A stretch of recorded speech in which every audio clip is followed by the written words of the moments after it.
बहुत सारे लोग आकर पूछते हैं कि आप हमें बताएं, मशवरा दें कि हम अपने बच्चों को क्या बिज़नेस करवाएं, हम खुद क्या बिज़नेस करें। हमारा बिज़नेस नहीं चल रहा, हमारा मौजूदा बिज़नेस जो है ना वो सारा का सारा जो है ना ख़त्म होता जा रहा है, हमें समझ नहीं आती।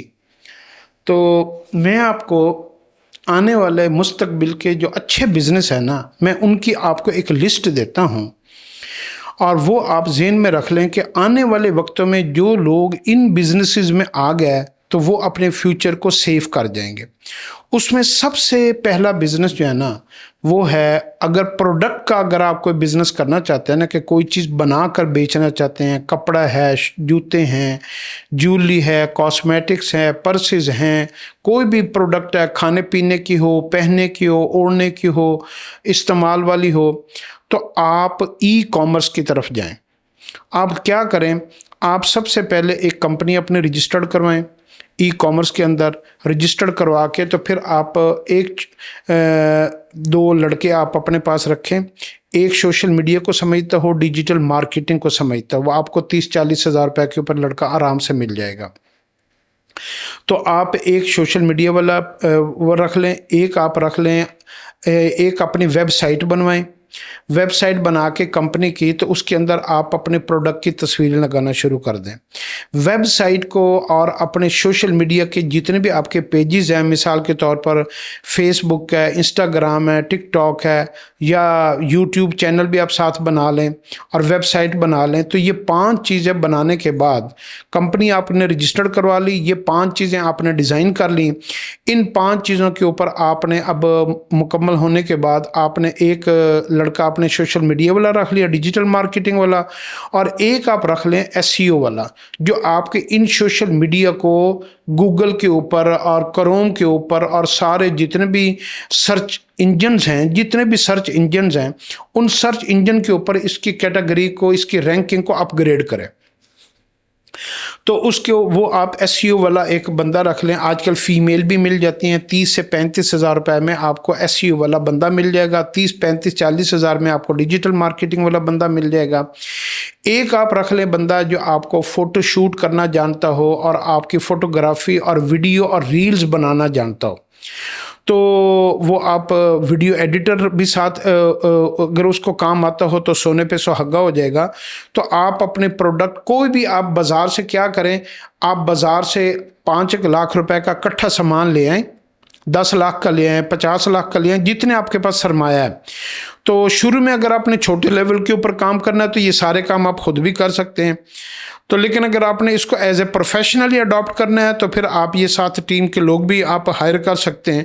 और ये काम आप एक और भी कर सकते हैं कि अगर आप के स्कूल के, कॉलेज के दोस्त हैं, वो भी बेरोज़गार हैं, आप भी बेरोज़गार हैं, आपकी फ्रेंड्स हैं, फीमेल टू फीमेल फ्रेंड्स होती हैं, मेल टू मेल फ्रेंड्स होते हैं और कज़न्स होते हैं आपस में, ये 4-5-6 बंदों का आप ग्रुप बनाकर भी एक बिज़नेस आप शुरू कर सकते हैं। तो उनके सब लोग अपना 5-5 लाख रुपए सरमाया इकट्ठा करेंगे, तो अगर 4 लोग हैं तो 20 लाख का सरमाया इकट्ठा हो जाएगा। एक के ज़िम्मे आप सोशल मीडिया लगा दें, एक के ज़िम्मे आप फोटोग्राफी लगा दें, एक के ज़िम्मे आप जो है ना उसकी परचेजिंग लगा दें, और एक के ज़िम्मे आप जो है ना वो सारा जो उसकी जो है ना मार्केटिंग है, ये सारा। तो कामों का आप डिस्ट्रीब्यूट भी कर सकते हैं और उन कामों को आप ज्वाइंटली भी कर सकते हैं कि इकट्ठे होकर आप एक काम को कर लें, फिर इकट्ठे होकर दूसरा कर लें, तीसरा कर लें। तो आप शालमी लाहौर की होलसेल मार्केट है, वहाँ पर आप घड़ियों, मिसाल के तौर पर आप डिजिटल में जाना चाहते हैं तो आप घड़ियों को ले लें, आप जो है ना इलेक्ट्रॉनिक प्रोडक्ट्स को ले लें, आप मोबाइल की एक्सेसरीज़ का बिज़नेस कर सकते हैं, आप जो है ना वो लेडीज़ पर्सेस का बिज़नेस कर सकते हैं, लेडीज़ शूज़ का बिज़नेस कर सकते हैं, आप जो है ना डेकोरेशन पीसेस का बिज़नेस कर सकते हैं, आप वॉलपेपर, पेंटिंग, सीनरीज, इनका बिज़नेस कर सकते हैं। आप जो ब्रांड की लेफ़्ट ओवर ब्रांड्स के जो कपड़े बनते हैं या ट्राउज़र शर्ट लेफ़्ट ओवर आते हैं, जेंट्स गारमेंट्स का लेफ़्ट ओवर आता है या फ्रेश आता है, आप जेंट्स गारमेंट्स का बिज़नेस कर सकते हैं, फीमेल गारमेंट्स का बिज़नेस कर सकते हैं। फीमेल की बहुत अच्छी आजकल लोग बना बनाया सूट बहुत अनसिले कपड़े से सस्ता मिल जाता है। तो अगर आप लाहौर नीला गुम्बद अगर आप चले जाएं, वहाँ पर लेडीज़ की, फीमेल की, स्टिच फैब्रिक की, गारमेंट्स की बहुत बड़ी मार्केट है। वहाँ पे आप होल सेल में आप 20 लाख रुपए का माल उठाएंगे, आपके पास कम से कम को 5,000 या 4,000 सूट आ जाएगा, तो आप जो है ना वो सूट लाकर 2,000 1,500 में आपको सूट मिलेगा। अब वो सूट 3,000 रुपये में, 3,500 रुपये में आप सिलाया सूट आप बेच सकते हैं। आप क्या करें, इन सारों की फोटोग्राफी लाकर अच्छी करेंगे, अपने जो है ना सोशल मीडिया पेज के ऊपर लगाएंगे। फिर आप व्हाट्सएप ग्रुप, आजकल ना आपको आप परचेज कर लेंगे फीमेल के व्हाट्सएप ग्रुप, जिसमें 4,000 5,000 2,000 3,000 1,000 500 ये फीमेल के व्हाट्सएप ग्रुप सेल होते हैं, जो जिन्होंने अक्सर शॉपिंग की हुई होती है ऑनलाइन। तो वो जो है ना आजकल कोरियर कंपनियों से इनके व्हाट्सएप ग्रुप मिल जाते हैं। आप वो व्हाट्सएप ग्रुप ले लें, उनके अंदर अपनी ऐड चलाएं, उनको अपनी प्रमोशन भेजें, उनकी अपनी सेल उनको दिखाएं, अपने प्रोडक्ट की तस्वीरें उनको भेजें। फिर सोशल मीडिया के ऊपर आप अपनी तस्वीरें लगाएं, फेसबुक, इंस्टाग्राम, टिकटॉक के ऊपर। फिर सोशल मीडिया के ऊपर उसकी जो है ना ऐड लगा दें, उसकी प्रमोशन चला दें। तो आप यूं अपने प्रोडक्ट को ना आप थोड़े लेवल से भी शुरू कर सकते हैं, बड़े लेवल से भी शुरू कर सकते हैं। बड़े में यह है कि आप हर महीने पहले आप 1 महीना एक प्रोडक्ट के ऊपर काम करें, फिर अगले महीने एक प्रोडक्ट उसमें और ऐड कर लें, फिर 1 महीने बाद एक प्रोडक्ट और ऐड कर लें, फिर 1 महीने बाद एक प्रोडक्ट और ऐड कर लें, और यूं 12 महीने में अब 12 प्रोडक्ट्स आपकी वेबसाइट के अंदर लग जाएंगी। तो वेबसाइट के आप जो है ना वो एडवर्टाइज चला दें। फिर आप अपनी कंपनी, अगर आपका बिजनेस चलना शुरू हो जाता है तो आप अपनी कंपनी की एक ऐप भी बना लें, मोबाइल ऐप जो होती है। तो हर बंदा आपके ऐप को खोलेगा और आपके ऐप के ज़रिए से ना वो आपके प्रोडक्ट जो है ना वो आपसे ऑर्डर कर सकता है। फिर आप ये भी कर सकते हैं कि आप अपने प्रोडक्ट की जो है ना कुछ तस्वीरें आप दराज.com पे और अलीबाबा पे और जो भी जो है ना पाकिस्तान में नेटवर्क जिनका चलता है ना, जो बड़ी शॉपिंग ऐप्स चल रही हैं पाकिस्तान में, उनके ऊपर भी आप उनको प्रोडक्ट भेज भी सकते हैं और उनको सिर्फ तस्वीरें भी आप उसके ऊपर आप एज ए वेंडर आप उसके ऊपर अपने एक कंपनी को डिज़ाइन करके एज ए वेंडर आप अपने प्रोडक्ट की तस्वीरें भी लगा सकते हैं। तो आपको शुरू में 2 से 3 माह मुश्किल होगी, आपको समझ नहीं आएगी यार ये मैंने कैसे करना। आप शॉपिफाई बना सकते हैं, शॉपिफाई के ज़रिए से आप अपने प्रोडक्ट को सेल कर सकते हैं। तो शुरू में आपको प्रॉफिट मार्जिन अगर नहीं भी होता, थोड़ा होता है, या एट पार आप चीज़ें बेच रहे होते हैं, तो बाद लोग तो कहते हैं पहले साल चट्टी, फिर हट्टी और फिर खट्टी। अगर थोड़ा बहुत, अगर आपको पहले 2-4 महीने में आपको लॉस भी होता है, तो लर्निंग प्रोसीजर में आप बहुत तेज़ी से सीखेंगे। जब आपको लॉस होगा तो आपको टेंशन होगी, आप ज़्यादा उसको केयरफुली देखेंगे, ज़्यादा उसको डीपली जाकर अंडरस्टैंड करने की कोशिश करेंगे। तो आप इस हिसाब से भी आप अपने बिजनेस को जो है ना फर्दर मूव कर सकते हैं। और आप किसी चलते हुए ई कॉमर्स वाले के साथ जॉइंट वेंचर भी कर सकते हैं कि एक बंदा ई कॉमर्स का बिजनेस कर रहा है, उसके पास आइडिया अच्छा है, उसके पास प्रोडक्ट अच्छी है, उसके पास सेल अच्छी है, लेकिन उसके पास इन्वेस्टमेंट नहीं है, तो आप उसके साथ को पार्टनर भी बन सकते हैं, इन्वेस्टर भी बन सकते हैं, उसके साथ मिलकर भी काम कर सकते हैं। तो ये भी एक तरीक़ेकार है। तो ई कॉमर्स के ज़रिए से आप अपनी कंपनी को 1 साल के अंदर आप जो दुकान वाला, अगर एक आपने दुकान बनाई है और एक बंदा ई कॉमर्स के ऊपर बिजनेस कर रहा है, तो दुकान वाले की जो तरक्की की रेशियो है ना, अगर उसने 1 रुपये से 1.5 रुपये बनाया तो ई कॉमर्स वाला 1 रुपये से 5 रुपये बना लेगा। ये गारंटी है इस बात की। ई कॉमर्स में बहुत स्कोप है। और उसकी वजह क्या है? दुकान आप जब किसी शहर में, बाज़ार में, गली में, मोहल्ले में बनाकर बैठते हैं ना, तो दुकान के ऊपर जो कस्टमर आता है ना, वो आपको उस इलाके का, उस मोहल्ले का, उस गली का, उस शहर का वो आपकी दुकान के ऊपर ग्राहक आएगा। तो दुकान के ऊपर ग्राहकों की लिमिटेशन बहुत थोड़ी होती है, थोड़े से ग्राहक आएंगे और फिर आपकी प्रोडक्ट से मिलती जुलती बेशुमार दुकानें उस इलाके में, उस शहर में मौजूद होती हैं। और आप नए भी होते हैं, आपकी कीमत ख़रीद भी ज़्यादा हो सकती है, आप उनके पुराने कस्टमर होते हैं, आपके कस्टमर नए बनने होते हैं। तो आपको कलर सिलेक्शन में भी गलती हो सकती है, आपको माल ख़रीदने में गलती हो सकती है। जो डिज़ाइन नहीं बिकने वाले आप वो ख़रीद के ले आए, अब जो माल नहीं बिकने वाला आप वो ख़रीद के ले आए, तो आपको यहाँ से भी मिस्टेक हो सकती है। थोड़े कस्टमर्स के साथ जो है ना आपको सिलेक्शन में आपसे मिस्टेक ज़्यादा हो जाती है। लेकिन ई कॉमर्स में आपके पास जो कस्टमर होगा वो पूरा पाकिस्तान होगा। पाकिस्तान का हर शहर सारा कस्टमर आपका होगा, हर छोटा तहसील आपकी कस्टमर होगी, हर आपका कस्बा आपका कस्टमर होगा, हर गांव में आपके कस्टमर होंगे। और आप पूरे पाकिस्तान में जब ऐड चलाएंगे तो दुकान के ऊपर अगर आपका एक दिन में 10 ग्राहक आते हैं तो ई कॉमर्स में, और वो 10 में से 2 बंदे खरीदते हैं, ये एक बंदा खरीदता है। कभी कभी लोगों के पूरे दिन सेल भी नहीं होती दुकान के ऊपर। ई कॉमर्स में आपको क्या मिलेगा कि आपको पूरे पाकिस्तान की आबादी है 22 करोड़।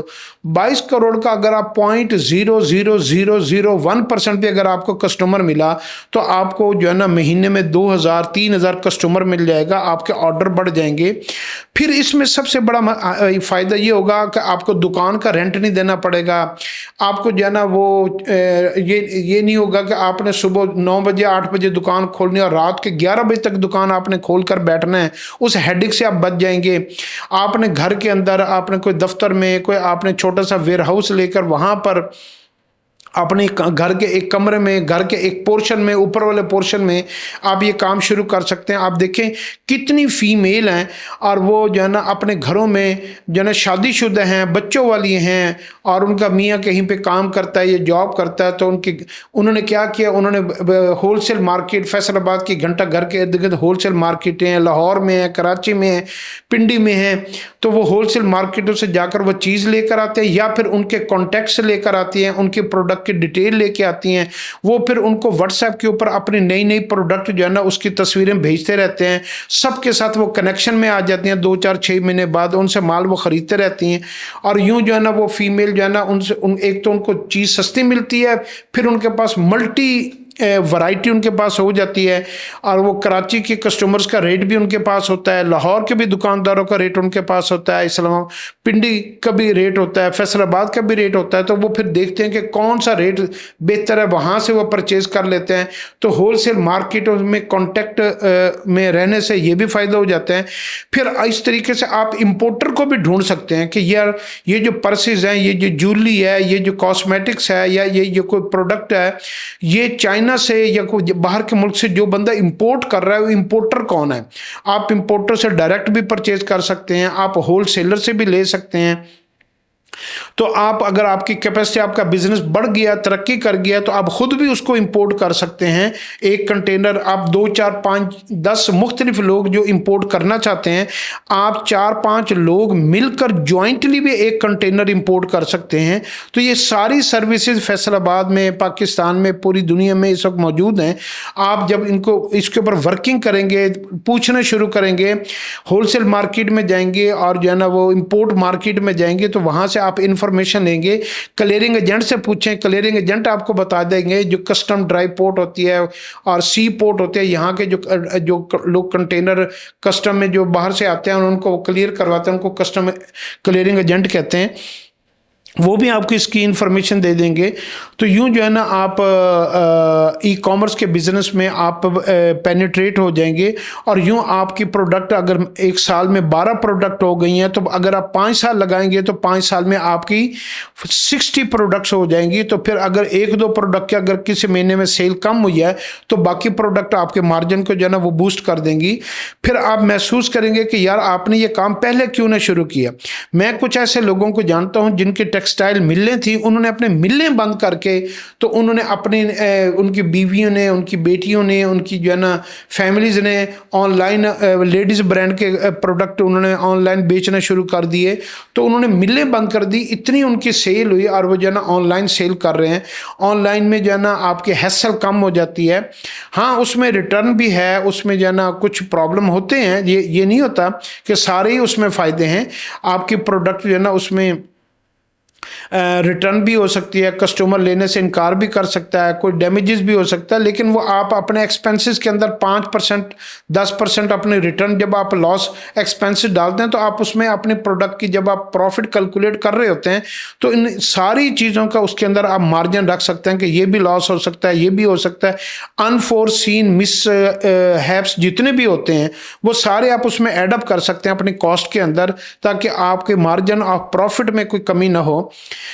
तो इस तरीके से आप ई कॉमर्स के बिजनेस में ना अपने आप को अपग्रेड कर सकते हैं। फिर ई कॉमर्स के बिजनेस में एक और भी फायदा कि आपने प्रोडक्ट को जो है ना अच्छी तरह चूज करके और उसकी आपने सेल करते करते आप क्या करेंगे, आप जितने भी ई कॉमर्स को समझने वाले आजकल जो फ्रेश लड़के जिनके पास कोई पैसा नहीं है लेकिन उनके पास स्किल है, डिजिटल मार्केटिंग का स्किल है, दूसरे स्किल हैं, तो आप उनको अपनी प्रोडक्ट की तस्वीरें देकर आप उनको कहते हैं यार आप इनके ऑर्डर पकड़ो, आप हमारे साथ एक प्रॉफिट ऑफ मार्जिन आप तय कर लो, परसेंटेज तय कर लो, कमीशन तय कर लो। तो वो फिर आप ही की प्रोडक्ट उठा उठा के आप जो है ना वो अपने नाम के साथ या आपके नाम के साथ जो है ना वो आपके प्रोडक्ट बेचना शुरू कर देंगे।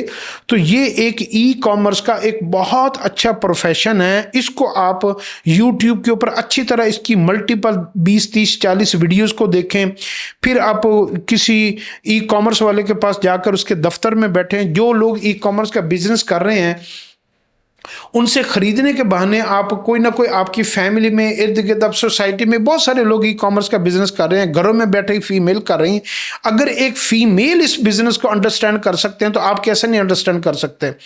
तो आप जो है ना उसको जो है ना थोड़ा सा प्रोडक्ट को डिफरेंट बनाने के लिए आप एक छोटा सा 2 4 5 मरले का घर किराए के ऊपर लेकर उसमें कोई चीज़ों को डिज़ाइनिंग में प्लस माइनस कर सकते हैं, पैकेजिंग चेंज कर सकते हैं, कलर स्कीमे में उसमें कोई एडिशन डिलीशन कर सकते हैं। तो यूं आपकी प्रोडक्ट यूनिक हो जाएगी। तो आप ये सारे काम को समझेंगे तो आपका 5 साल का ये जो ड्यूरेशन है, 5 साल के बाद आप पूरे पाकिस्तान में एक बड़े बिजनेसमैनों में आपका शुमार हो जाएगा। मैं ऐसे कम से कम को 100 से ज़्यादा लोगों को जानता हूं जिन्होंने आज से 5 साल पहले सिर्फ 5 लाख रुपए से ऑनलाइन बिजनेस शुरू किया ई कॉमर्स का, और अब उनकी महीने की सेल 5 से 6 करोड़ रुपए की सेल है और पूरे साल की 50 से 60 करोड़ रुपए की उनकी सेल है।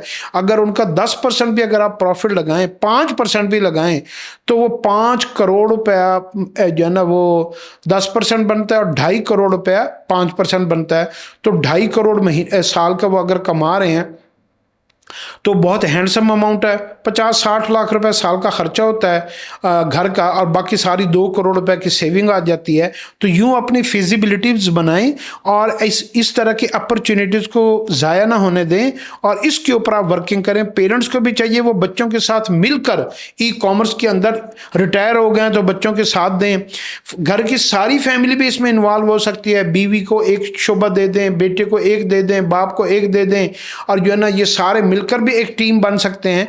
तो ई कॉमर्स के बिजनेस को मैं रिकमेंड करूंगा कि जो बंदा भी चाहता है ना कि मैं बिजनेसमैन बनूं, मुझे समझ नहीं आती, तनख्वाह में मेरी पूरी नहीं पड़ती और मेरा जो ये बिजनेस है ना वो चल नहीं रहा, तो ई कॉमर्स इसको ट्रेडिंग कहते हैं और तिजारत अरबी में कहते हैं। और अल्लाह ने तिजारत में बरकत रखी है। कुरान पाक में बाकायदा हुक्म है तिजारत का कि तिजारत किया करो।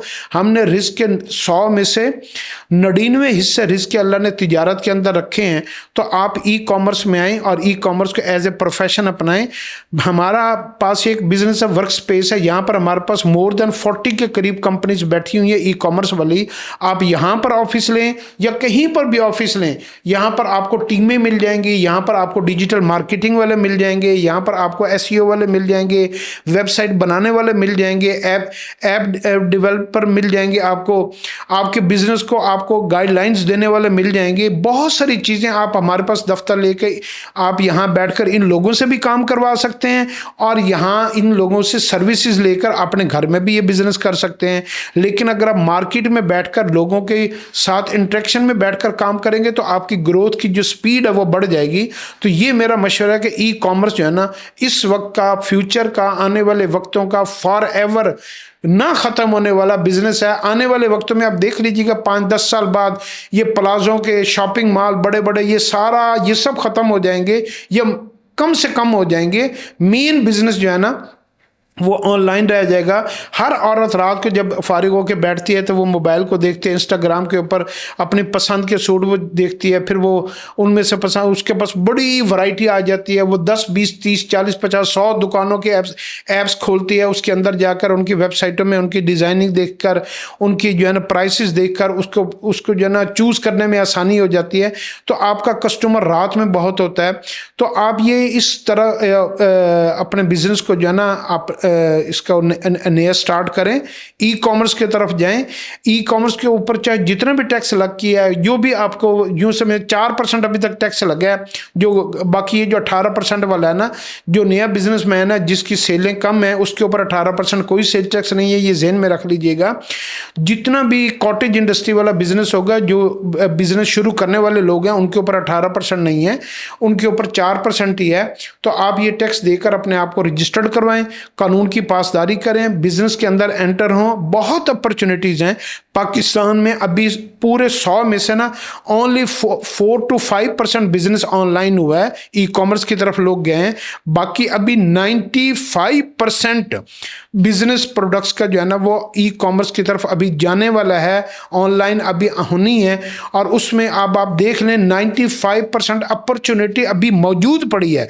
फिर भी आप इस अपॉर्चुनिटी को अगर आप कैप्चर नहीं कर सकते और जो है ना इसमें अपनी जगह नहीं बना सकते, तो फिर आप पाकिस्तान का गिला ना किया करें, फिर अपनी खामियों को अपने ऊपर जो है ना वो उसका शिकवा किया करें कि खामी मेरे अपने अंदर है। जैसे कुरान में अल्लाह पाक ने कहा कि ना कोई भी बंदे के साथ कोई प्रॉब्लम होता है ना, वो लोगों के ऊपर इल्ज़ाम देता है, हालांकि गुनाह उसका अपना होता है। इन्नी कुन्तु मिनज़ ज़ालिमीन का मतलब ये कि गलती उसकी अपनी होती है और वो सारे इल्ज़ामात लोगों के ऊपर लगा रहा होता है। तो आप ई कॉमर्स बिजनेस की तरफ जाएं, ये मेरा मशवरा है सब लोगों को।